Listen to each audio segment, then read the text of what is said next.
If the first time is chance, the second time is coincidence and the third time is a pattern, what does that make the fifth time?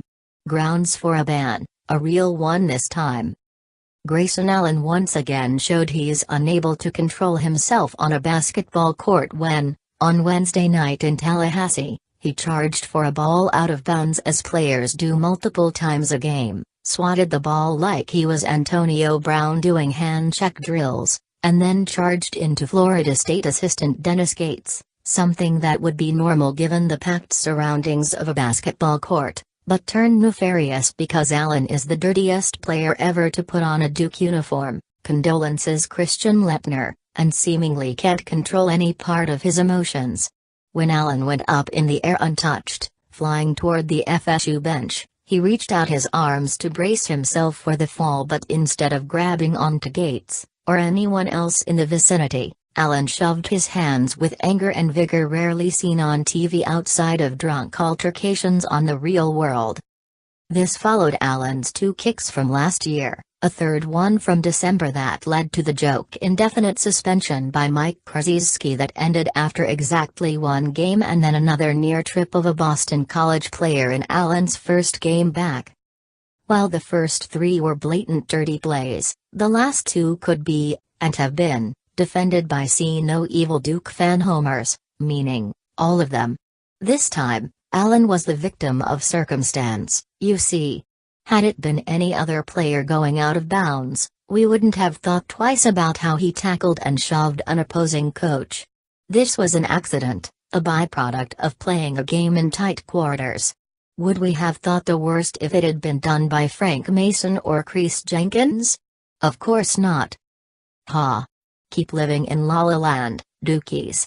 3 things go against Allen's case. 1. When he's in midair and looking to brace his fall, Allen doesn't just extend his arms, he doesn't just shove them out, but he locks them while fully extended. Imagine running into something or someone. When you anticipate impact, you stick your arms out and then, as you make contact, you bring your arms back toward you, bent, to absorb the blow. Or think of it this way, if you trip and fall, are you keeping your arms straight or bending them as you reach the ground because, you know, you don't want to break your arms? Your arms only get fully extended when you're trying to push something or, in this case, someone. 2. Allen has demonstrated he's never to be given the benefit of the doubt. 3. The incident happened when Duke was losing by 14 points late in the game, they would go on to fall by 16. And that, above everything else, is all you need know. It was a violent shove born of frustration from an out-of-control player, and it means one thing: Allen's got to go. Coach K acts like an indulgent parent when one of his players gets into trouble. And the more vocal the press is, the more defensive he becomes, hence the 1-game suspension when everybody was barking for 3, 4 or 5.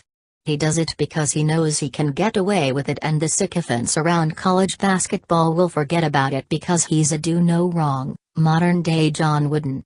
So since he punted with that unbelievable, even for him, 1-game suspension earlier this season, it's time for the ACC to get some stones and do what they should have done in the first place: kick Allen out of league play for an illegitimate period of time.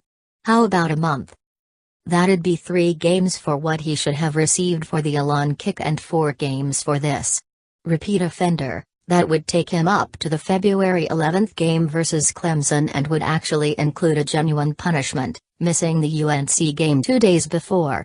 The only game Allen missed during his indefinite ban was against Virginia Tech, and Duke ended up losing. Hence the quick return, which also coincided with Krzyzewski's departure for back surgery. Gasp. Missing the first Carolina game sends an actual message. FSU coach comes to Grayson Allen's defense after collision near bench. It won't happen, both because the ACC is more interested in looking for its next expansion conquests and fledgling television network than daring upset Coach K, and Duke certainly can't be relied upon for any sanction because the team is 2-2 in the ACC and discipline there is only levied when it can't affect the bottom line. But what about the Florida State coach, Gates, who defended Allen afterward, tweeting that he thought it was a hustle play, and actually blaming himself for not getting out of the way, as if there's a lot of room to maneuver on a sideline filled with coaches and players, not to mention revenue-maximizing fans, way too close to the court.